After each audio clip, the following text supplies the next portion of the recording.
तो यार आज की मूवी होने वाली है फुल सस्पेंस और थ्रिलर से भरी। तो जल्दी से नए लोग चैनल को सब्सक्राइब कर लो और पुराने लोग लाइक। फिर हम चलते हैं मूवी की तरफ। तो मूवी की शुरुआत होती है एलिस के साथ, जहां कुछ लोग उसे किडनैप करके एक अजीब सी जगह में ले जाते हैं और एलिस को कुत्तों की तरह बांध देते हैं। दरअसल ये लोग एक एक्सपेरिमेंट कर रहे थे और देखना चाहते थे कि अगर किसी को कुत्तों की तरह बांधा जाए तो उसके बर्ताव में कोई चेंजेस होते हैं या नहीं। एलिस यहाँ खुद को खोलने की बहुत कोशिश करती है और मदद के लिए हल्ला भी करती है, पर तभी एक डॉक्टर कुत्तों वाला खाना उसके सामने रख जाता है, जिसे एलिस नहीं खाती। एलिस की सारी एक्टिविटी वो लोग कैमरे से देख रहे होते हैं। अब नेक्स्ट डे फिर से उनमें से एक डॉक्टर उसके लिए खाना लेकर आता है और इस बार वो खाने को एलिस से दूर रख देता है। एलिस ने कई दिनों तक खाना नहीं खाया था, तो वो मजबूरन उस खाने की तरफ हाथ बढ़ाती है और किसी तरह वो खाने को अपने पैर से खींचकर खाने लगती है।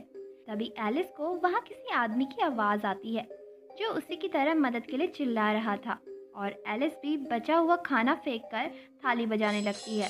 लेकिन उन लोगों ने खाने में कुछ मिलाया था, जिससे एलिस वहीं पर बेहोश हो जाती है। अब नेक्स्ट डे एक आदमी वहां आकर एलिस को कुत्तों की तरह नहलाता है। इसके बाद एलिस को बाहर मैदान में छोड़ देता है, जहां माइक से उसे कुत्तों की तरह चलने को कहा जाता है। बट एलिस वहां से भागने की कोशिश करती है और इतने में उसके गले का पट्टा रेड बीप साउंड के साथ कसने लगता है और एलिस का दम घुटने लगता है और वो बेहोश हो जाती है। अब जब बाद में एलिस को होश आता है तो उसे फिर से उसी आदमी की आवाज़ आती है जो उसी की तरह वहाँ बंधा हुआ था, और वो एलिस को कुत्तों वाला खाना खाने से मना कर देता है। लेकिन तभी एक आदमी वहाँ आता है और उन दोनों को इलेक्ट्रिक शॉक देकर चला जाता है। अब जब उन दोनों को होश आता है तो वो दूर नहीं पास बंधे हुए थे और फिर वो अपने अपने बारे में बताने लगते हैं, और फिर से एक आदमी उन्हें खाना डाल जाता है और मजबूरन दोनों वो खाना खा लेते हैं और फिर से बेहोश हो जाते हैं। अब एलिस अपने ड्रीम में एडम को अपने साथ रोमांस करते हुए देखती है। अब जब दोनों की आंखें खुलती है तो एडम एलिस के साथ वहां से भागने का प्लान बनाता है। इसके बाद सूट पहनी हुई एक औरत उन्हें खाना डालने आती है और उसी की रॉड छीनकर एडम उसे बेहोश कर देता है। इसके बाद एडम उसकी जेब से चाबी निकालकर एलिस को खोल देता है और वहां से भागने लगता है। लेकिन तभी एडम पर एलिस पीछे से वार करती है और उसे बेहोश कर देती है। अब हमें यहाँ पर पता लगता है कि ये साली भी उन्हीं डॉक्टर की टीम का हिस्सा थी जो कैमरे को देखकर उन पर चिल्लाती है। अब एलिस जॉर्ज और एरिका जो उनके साथ मिले हुए थे उनसे बात करती है और उनको कहती है हम खाने में नशा मिला के नहीं दे सकते। अब हम यहाँ कुछ और लोगों को भी देखते हैं जिनके साथ ये एक्सपेरिमेंट चल रहा था। एलिस यहाँ खुद इस एक्सपेरिमेंट का हिस्सा बने रहना चाहती थी क्योंकि अब वो एडम को लाइक करने लगी थी। अब इसके बाद वहाँ डॉक्टर फिशर का फ़ोन आता है जो इस पूरे एक्सपेरिमेंट की हेड थी, और उसके कहने पर एलिस को दोबारा उसी सेल में बांध दिया जाता है। अब जब एडम को होश आता है तो वो एलिस को बताता है मैं यहाँ से भाग गया था, बट एलिस उसे कहती है ये सिर्फ तुम्हारा भ्रम है क्योंकि यहाँ खाने में नशा मिलाया जाता है। अब नेक्स्ट डे उन दोनों को ग्राउंड में छोड़ दिया जाता है, जहाँ एडम उसे कहता है अगर हमने वो टाइल पार कर ली तो इस पट्टे का सिग्नल चला जाएगा और हम यहाँ से भाग पाएंगे। एलिस उसे विश्वास दिलाती है कि वो भी एडम के साथ है और फिर दोनों वहाँ से भागने लगते हैं, बट दम घुटने की वजह से वो फिर से बेहोश हो जाते हैं। जॉर्ज एडम को सजा देने के लिए उसे एक इंजेक्शन लगाता है जिससे एडम को जॉर्ज मॉन्स्टर की तरह दिखाई देता है और वो रोने लगता है। इसके बाद सेम सजा एलिस को भी दी जाती है क्योंकि ये रूल एलिस ने ही बनाया था कि जैसा बाकियों के साथ होगा सेम मेरे साथ भी होगा। इंजेक्शन लगते ही एलिस को ड्रीम में एडम दिखाई देता है जिसके साथ वो मजे मार रही होती है। लेकिन इतने में ही एडम भी उसे एक मॉन्स्टर की तरह दिखाई देने लगता है।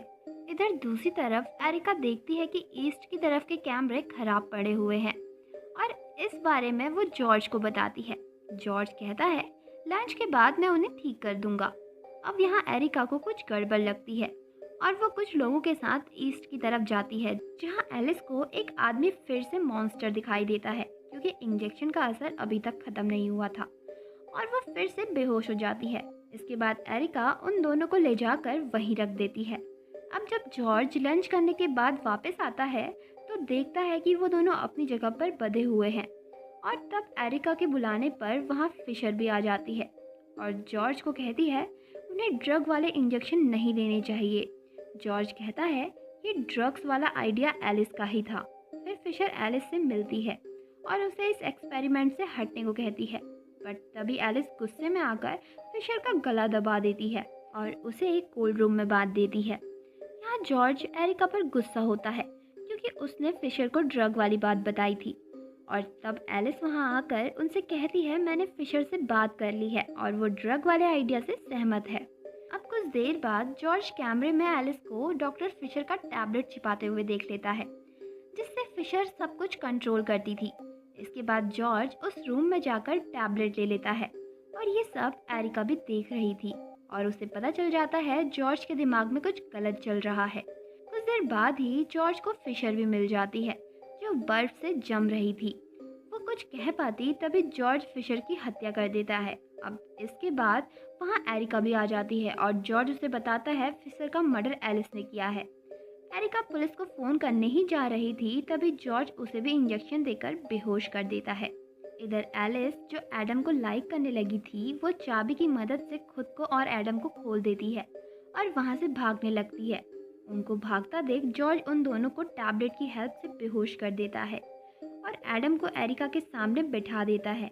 अब होश में आने के बाद एडम उससे एलिस के बारे में पूछता है, बट एरिका उसे सब सच बता देती है कि एलिस भी हमारे साथ है और वो लोग यहाँ एक्सपेरिमेंट करते हैं। बट एडम उस पर विश्वास नहीं करता और एरिका फिर उसे उस दिन की बात बताती है जब वो रॉड की हेल्प से उसे बेहोश करके भाग रहा था, बट उसे पीछे से मारने वाली एलिस ही थी। अब एडम एलिस से नफरत करने लगा था और इधर एलिस जॉर्ज को कहती है मुझे एडम के पास लेकर जाओ, बट जॉर्ज उसे उसके बाकी बॉयफ्रेंड्स के पास लेकर जाता है जिनसे रिवेंज लेने के लिए एलिस उन सब पर एक्सपेरिमेंट कर रही थी। अब हमें यहाँ पता लगता है कि जॉर्ज भी एलिस को पसंद करता है, बट एलिस एडम को पसंद करती थी। जॉर्ज कहता है एडम उसके लिए सही आदमी नहीं है और फिर वो एलिस को अपने प्यार का यकीन दिलाने के लिए फिशर की डेड बॉडी के पास लेकर जाता है जिसे उसने एलिस के लिए ही मारा था।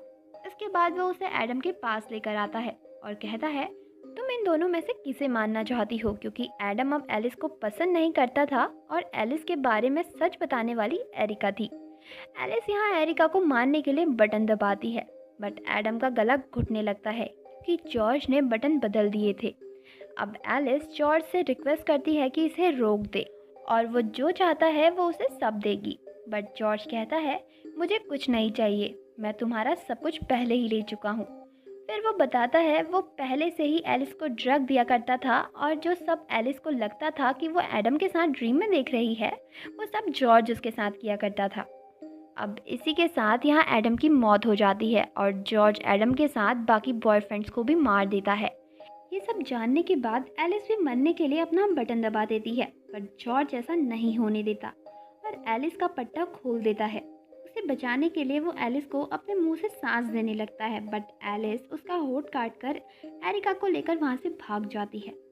वो दोनों भागकर एक रूम में जाते हैं, बट उनको मारने के लिए जॉर्ज भी वहाँ पहुँच जाता है और एलिस को शॉक देने लगता है।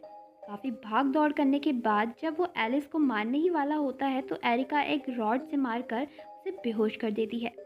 इसके बाद वो दोनों जॉर्ज के गले में वो ही पट्टा बांध देते हैं और उसे मार देते हैं। जॉर्ज के मरते ही एलिस रॉड से एरिका को भी मार देती है। अब मूवी के लास्ट में हम देखते हैं एलिस अपना हुलिया भी एरिका की तरह बना लेती है क्योंकि बाहर एरिका को कोई नहीं जानता था। इसके बाद वो उस पूरी जगह को जला देती है और इसी के साथ मूवी का भी यहाँ दी एंड हो जाता है।